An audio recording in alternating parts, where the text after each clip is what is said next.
The wind howled through the snowy forest of the Far East as Alex held his 12-year-old daughter Mia's hand. They walked quickly, trying to get home before the snowstorm got worse. Their 2 shepherd dogs ran ahead, leading them through the deep snow. Snowflakes swirled around them, and the trees creaked in the cold wind. Suddenly Hans, the larger dog, stopped. His ears perked up, and his nose pointed toward a small ravine. Without making a sound, he ran in that direction, and Rex, the second dog, followed him. The dogs moved with the coordination that comes from years of hunting and exploring together. Mia cried out, pointing to the spot where the dogs had stopped near a dark patch in the snow.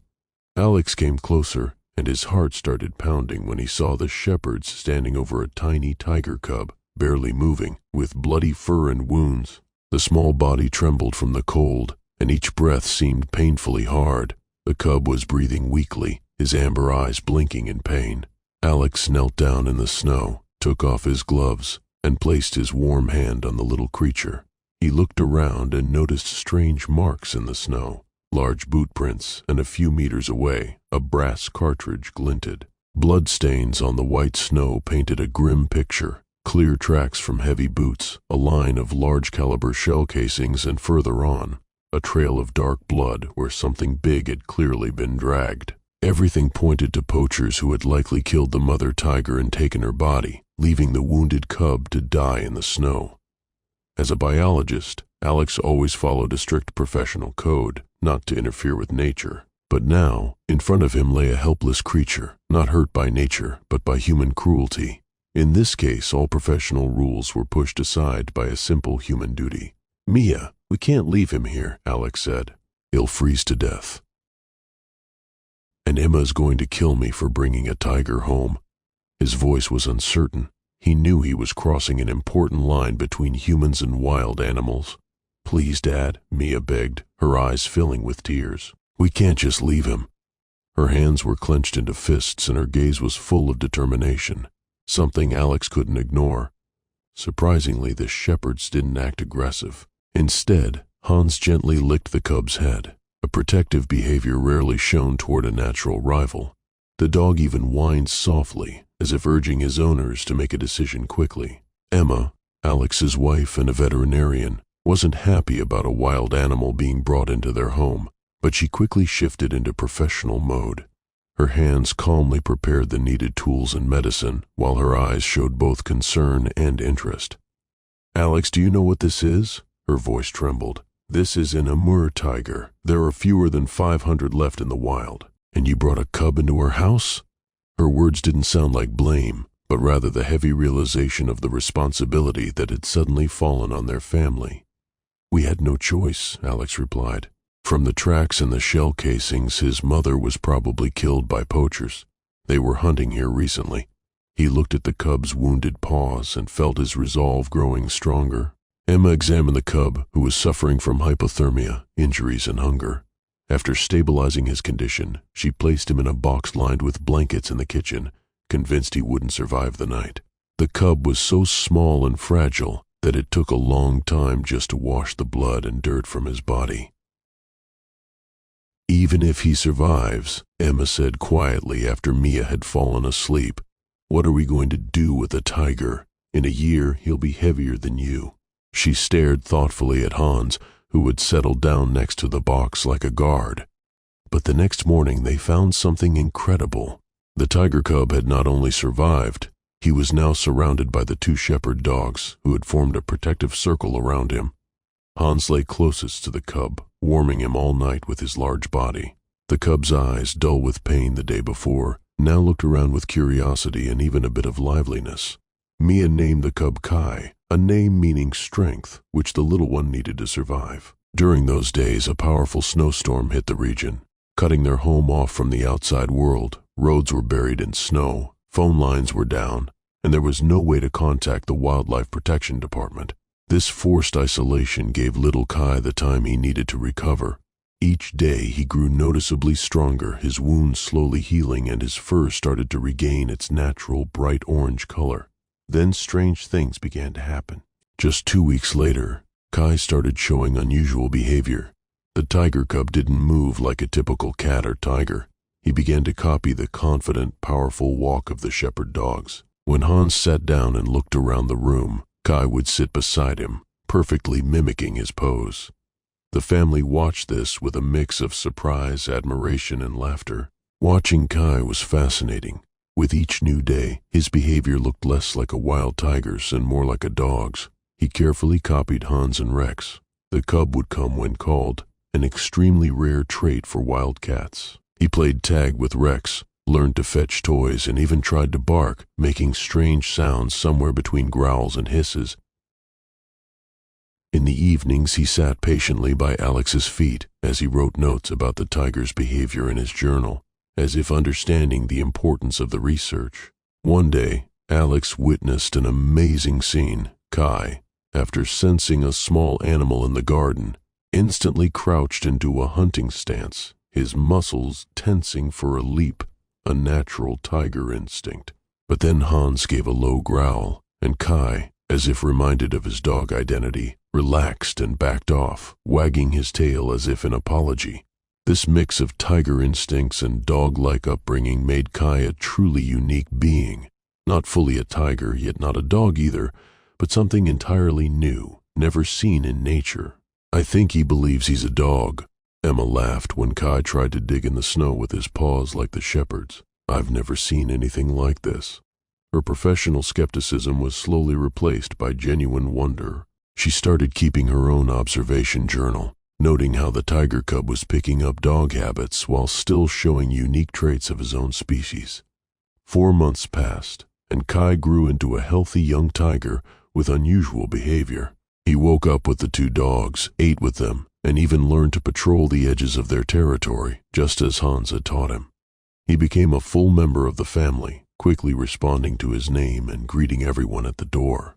The most amazing sight came at night, the large striped predator sleeping peacefully curled up between the 2 shepherds, as if all 3 were part of the same species. Kai's body combined the natural grace and power of a tiger, his ability to attack in a flash, move silently, and climb to incredible heights, with dog-like traits, loyalty to his family, territorial protection, and social awareness. When the winter frosts grew harsher, this unusual trio pressed even closer together, forming a living island of warmth and mutual care that said more about their bond than any words could. By 8 months old, Kai already weighed about 70 kilograms, and his size started to become a problem. He still tried to sleep on the couch, even though he nearly filled it. When he ran through the house, he sometimes knocked over furniture. Once he broke a cabinet just by rubbing against it. But despite his size, he remained gentle and careful around Mia, as if he understood his own strength. "We can't keep him in the house," Alex said, watching the tiger try to squeeze into the doghouse he had long outgrown. "He needs more space." His voice carried not only practicality but concern for their unusual companion's future. The family built a spacious enclosure for Kai, connected to the house by a special hallway. The tiger could come onto the property freely, but now slept in his own shelter. Yet often in the morning they found Hans and Rex sleeping in the enclosure beside the tiger. Kai had formed a special bond with Hans. The older dog had become not just a brother but a mentor. A single glance or quiet growl from Hans was enough to guide the young tiger's behavior. Mia filmed several videos with Kai and posted them on social media. The tiger who acted like a dog quickly became an internet sensation. People started sending boxes of toys for the tiger and writing excited comments. Every new video of Kai playing with the shepherds or trying to bark got millions of views. But fame also had a downside. When the roads were finally cleared, Inspector Lin came to visit, responding to reports of an illegally kept tiger. However, his serious expression softened slightly when he saw Kai greeting him, wagging his tail like a giant striped dog. "This is an Amur tiger," Inspector Lin said sternly. "One of the rarest predators on the planet. Keeping such an animal without a permit is against the law." He tried to maintain an official tone, but it was clear that the tiger's unusual behavior had deeply intrigued him. He was surprised to see that Kai responded to his name and acted like a dog, but the law was the law. Inspector Lin's eyebrows rose in astonishment when the tiger brought him a ball, waiting for the man to throw it. Keeping wild animals without a permit is illegal, especially large predators, the man continued. I have to report this to the department. There was sympathy in his eyes, but also a firm determination to follow the rules. Alex immediately submitted an application for a special permit to keep a wild animal. While they waited for a response, Kai kept growing alongside his canine brothers. The tiger was now partly grown, with more defined stripes and a stronger build, but his behavior remained a strange mix of two species. Every morning he followed Hans, checking the perimeter of their property with the seriousness of a guard dog. 2 months later, the response arrived. The application was denied. The Wildlife Protection Department demanded that Kai be transferred for reintroduction into the wild. The news hit the family like a bolt of lightning from a clear sky. Mia couldn't stop crying, and the shepherds, as if sensing something was wrong, didn't leave Kai's side. You don't understand, Alex tried to explain to the department's director. He doesn't know how to be a tiger. He thinks he's a dog. Alex laid out all his research and notes documenting Kai's unusual behavior. Instinct will take over, the director insisted. His place is in the wild. But a flicker of doubt appeared in his eyes when he saw Kai sit and raise his paw in greeting on Alex's command. Mia posted an emotional video online, which got millions of views and drew nationwide attention. Under public pressure, the department agreed to send a team of experts to evaluate Kai's situation before making a final decision. Hope returned to the family's hearts. The department's director, a zoologist, and Inspector Lin spent an entire day observing Kai, how he moved, interacted with the dogs and people, and responded to commands. They were amazed at the tiger's level of adaptation. What impressed them most was how Kai helped Hans herd the chickens into the coop without showing any signs of hunting behavior. In 30 years of work, I've never seen anything like this, the zoologist admitted. He really thinks he's part of a dog pack. His hand gently scratched behind Kai's ear, and the tiger closed his eyes with pleasure. The department director acknowledged that this was a special case, but the law didn't allow exceptions. His face was unreadable, but the tension in his shoulders revealed an inner struggle between duty and compassion. A tiger is a wild animal. His place is in his natural habitat. But his words sounded less certain when Kai laid his head on the director's lap, as if asking for protection.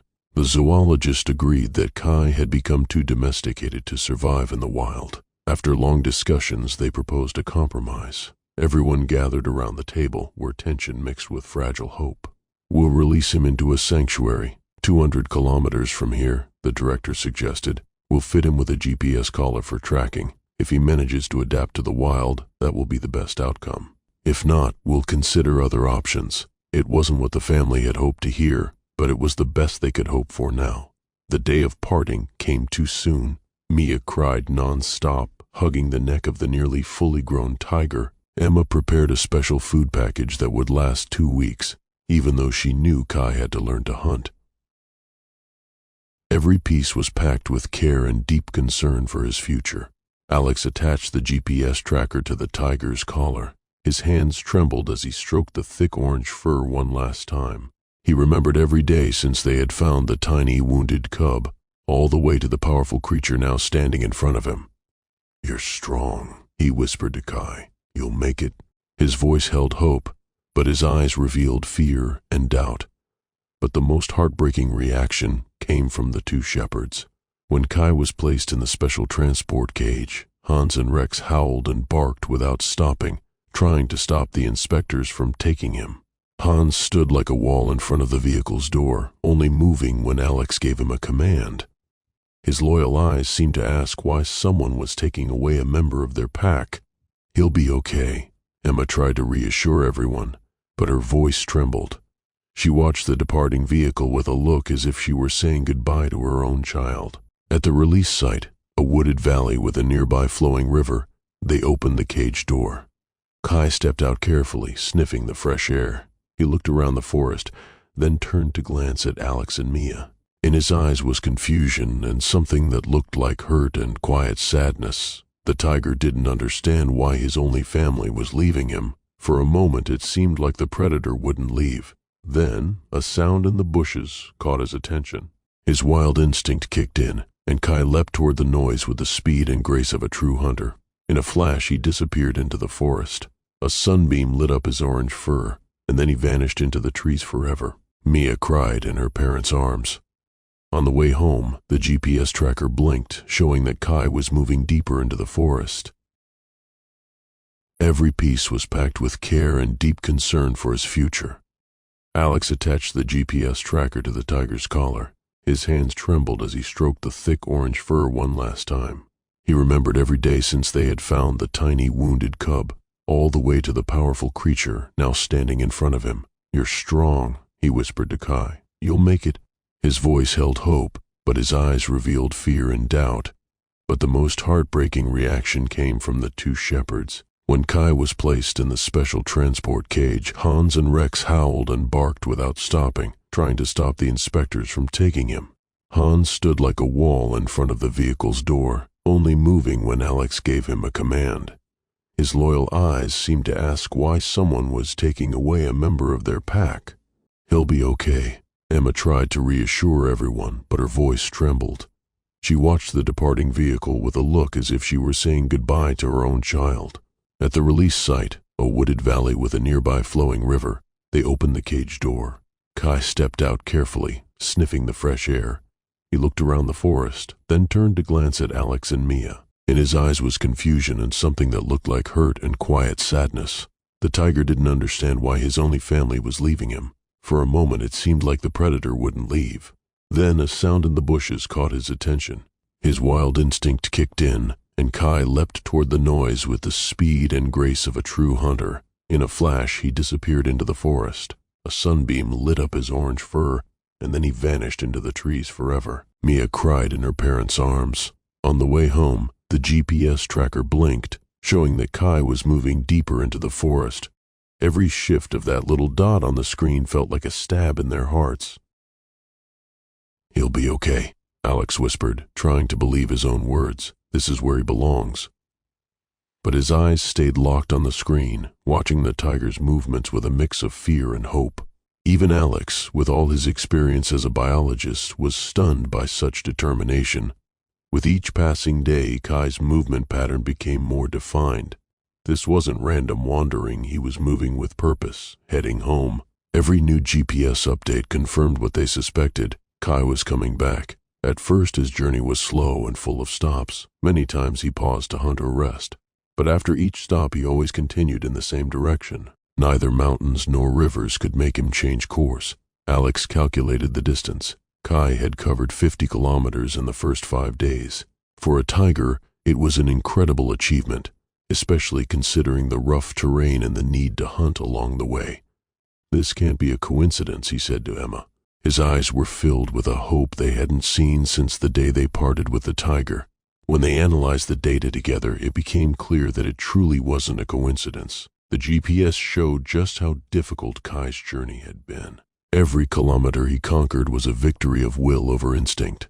On the 6th day, the tiger reached a wide river, swollen with spring floods and strong currents. A normal tiger would have avoided deep water at any cost. But Kai, trained by dogs that weren't afraid of water, found a narrower crossing and swam across.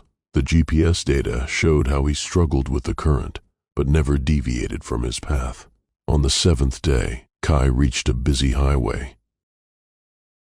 The GPS showed that the tiger waited, hiding in the bushes near the roadside, for nearly 3 hours. Then, during a gap between passing cars, he dashed across the road in a flash. His adaptability and patience revealed remarkable intelligence and determination. But the most dramatic challenge came on the 9th day of his journey.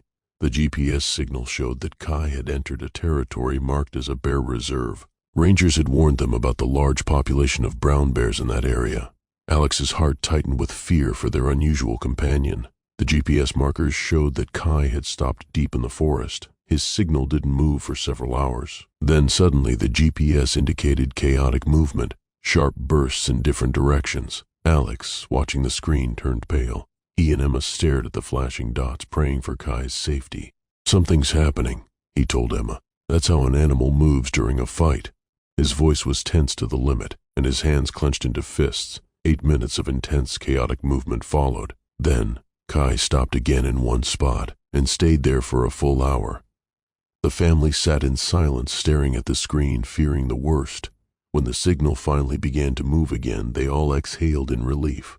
But Kai's speed had noticeably slowed. Even Hans, who had stayed close to Alex the whole time, whimpered softly, as if sensing the danger threatening his brother. "He's injured," Emma whispered, "but he's alive and still coming to us." Her voice held pride in the tiger's resilience and willpower. Later, when rangers studied the GPS data and inspected the area, they confirmed that a fight had taken place between the tiger and a large brown bear. Signs of struggle, tufts of orange tiger fur, and drops of blood pointed to a fierce battle. The fact that Kai had survived a fight with a massive brown bear, usually heavier and stronger than a tiger, was nearly a miracle.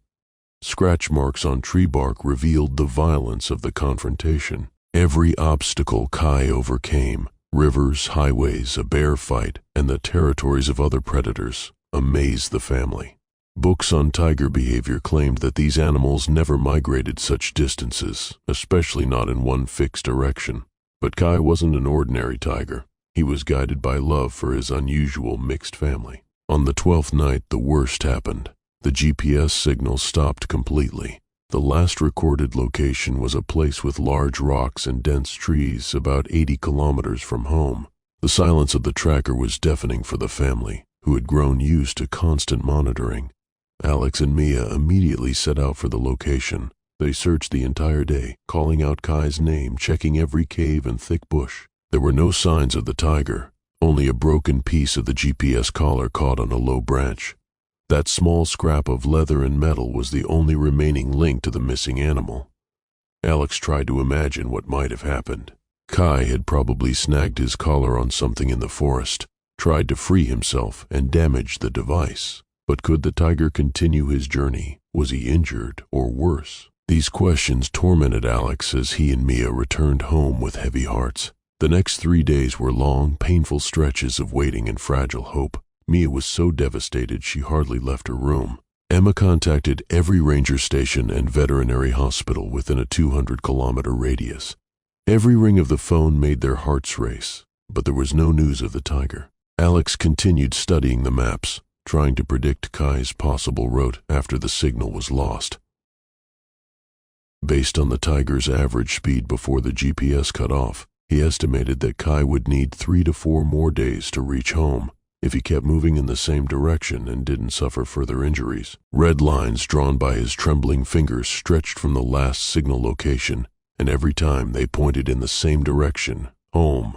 Kai's fur helps him survive the cold, he reasoned aloud, but he still needs food and water, and he has to avoid other large predators, wolves, bears, even people. His eyes showed pride in Kai's endurance, mixed with deep worry for his fate. The truth was, Kai's chances of survival were dropping with each passing hour, but no one dared speak it out loud, holding on to silent hope. On the 3rd night after the signal disappeared, while the family was quietly trying to eat dinner, the 2 shepherds suddenly leapt to their feet as if struck by lightning. Hans barked furiously and ran to the door, with Rex close behind, wagging his tail excitedly. Their sudden outburst was so intense that the dishes on the table rattled. Alex hurriedly opened the door, his heart pounding. At the edge of the yard, in the beam of the spotlight, stood a tall, lean figure. The silhouette didn't move, only its tail slowly swayed from side to side. Kai, dirty, thinner without his GPS collar, but alive, was staring directly at the house. His amber eyes glowed in the darkness like 2 small moons. Fresh wounds were visible on his side, and one paw was tucked up, but even from a distance, it was clear this was their Kai. Time seemed to freeze at that moment, and then something incredible happened. Kai made a sound, not a tiger's growl, but a strange, throaty bark, trying to imitate the greeting of his dog brothers. It was the sound of coming home. Later, analyzing Kai's journey using partial GPS data and distance calculations, Alex estimated that the tiger had crossed no less than 200 kilometers. Of varied terrain, 2 major rivers, a highway, a populated area, and the territories of other predators, all in just about 16 days. The line on the map tracing his route was nearly straight, as if guided by an internal compass. Later, Experts tried to explain this behavior with theories of geomagnetic navigation, highly developed spatial memory, and rare migratory instincts. But their scientific explanations always seemed insufficient in the face of what the family had witnessed with their own eyes. For the family, there was only one explanation: attachment. Kai hadn't just returned to a place. He had returned to his family. His incredible journey was driven by something stronger than instinct, by love and connection. The moment Kai saw the two shepherds in the yard, his entire demeanor changed. He rushed forward, not with the careful steps of a wild tiger, but with the eager energy of a dog reuniting with its family. His powerful body moved with surprising lightness, despite the visible fatigue and wounds. The two shepherds ran to meet him, and the three animals became a blur of joyful sounds and wet fur. Mia, sobbing, ran outside and dropped to her knees beside them. Alex and Emma followed, unable to believe their eyes. Even in the beam of the porch lights, they could see Kai licking the dogs' faces and the dogs licking him back, welcoming him as a brother after a long separation. Kai, a wild tiger, had crossed more than 200 kilometers of unfamiliar terrain, following a nearly straight line to the only home he had ever known. His journey challenged everything scientists thought they knew about tiger behavior, and told a story of a bond that transcended all natural boundaries. The family led Kai into his enclosure, where Emma immediately began examining him. The tiger had lost weight, and his front leg had a deep wound, likely where the collar had snagged and he tried to tear it off. His side bore claw marks from a bear, scars that would stay with him forever. But otherwise, he was surprisingly healthy after such a long journey. His eyes shone brightly as he looked at his human family, as if to say, "I'm home." "He went through hell," Emma whispered as she cleaned his wounds. "But he made it. He's not just a young tiger, he's our Kai." Alex called Inspector Lin, who arrived the next morning, unable to believe the incredible return of the tiger. His official demeanor gave way to open astonishment when he saw Kai calmly lying between the two shepherds. "This doesn't happen," he muttered, watching as Kai curled up between the dogs as if he'd never left. "Tigers don't do this. They don't travel such distances just to return to a specific place. And they certainly don't seek out the company of other species." His hand reached out almost unconsciously to stroke the tiger's magnificent fur, still unsure if what he was seeing was real. Mia knelt beside Kai, gently stroking his coat. "He doesn't think he's a tiger. He thinks he's part of our family." Her words rang truer than any scientific theory. Lynn looked at Alex and Emma. "I have to report this. You know they'll want to take him again, maybe even farther this time." His voice carried not only regret but also duty. But when Lynn looked into Kai's eyes, those wild amber eyes filled unmistakably with affection, he sighed. That gaze spoke louder than any scientific data or law.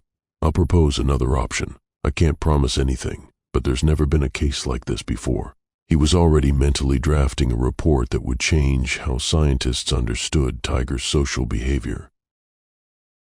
2 weeks later, the director of the Department of Wildlife Protection returned to the house in person. He observed Kai and his environment, how the tiger played chase with Rex, patrolled the boundaries with Hans, and slept curled up beside both dogs. Every action the tiger took challenged long-held scientific beliefs about large predators. "What we're seeing here defies everything we know about animal behavior," the director admitted. "Kai is no longer just a wild tiger, but he's not a pet either." His gaze followed the tiger's every movement with professional curiosity and human admiration. The final decision was made a month later. The family was granted a special, unprecedented permit. Kai was allowed to stay, under the condition that his case would be part of a long-term study on animal behavior and interspecies social bonds. It wasn't just an exception to the rules, it was recognition of a unique case that had the potential to reshape our understanding of what wild animals are capable of. The family was required to build a large enclosure for Kai, and the two shepherds would undergo regular checkups and participate in educational programs. Alex and Emma agreed immediately. Mia jumped with joy, and Hans and Rex, as if sensing the good news, barked excitedly. A year later, their home had become a small local landmark where groups of students and researchers came to observe Kai and his dog brothers. Alex published a scientific paper on the unique case, which quickly became one of the most cited works in behavioral zoology. Mia, now 14, decided to become a zoologist too. Her school project about Kai won first place at the National Science Fair. Kai had fully grown into the wild beauty and power of his species. Now a magnificent tiger weighing over 200 kilograms, he sat atop a high rock in his enclosure, watching over the house with the same vigilance Hans once showed. No one could deny that he had found exactly the place where he belonged. His striped body radiated strength and grace, but his eyes held a softness not typical of wild tigers. When scientists from around the world came to study Kai's case, they often asked the same question: how could a wild tiger see himself as part of a dog pack in a human family? Alex usually smiled and answered simply, sometimes science has to make room for a miracle. And the miracle of Kai is that he taught us how to see family beyond biology and instinct. Kai's extraordinary journey, from a wounded cub to a unique being living between two worlds, proved a simple but powerful truth. Sometimes, attachment is stronger than instinct. And family, in its deepest sense, is not where you were born, but where you are loved and where you belong. Every evening, as the sun sets behind the mountains, Kai, the majestic Amur tiger, sits between his two loyal shepherds on the hill, watching the sunset. 3 silhouettes against the setting sun, a symbol that love and belonging can sometimes be stronger than nature itself. Leave a comment below and tell us how this touched your heart. If you believe every creature, even the smallest paw, has a divine purpose, even a dog's, subscribe to our channel, Tales of Paws and People, to help us spread more stories of grace, healing, and hope. And may God bless every soul watching this. May you find warmth in the storm and light in the silence.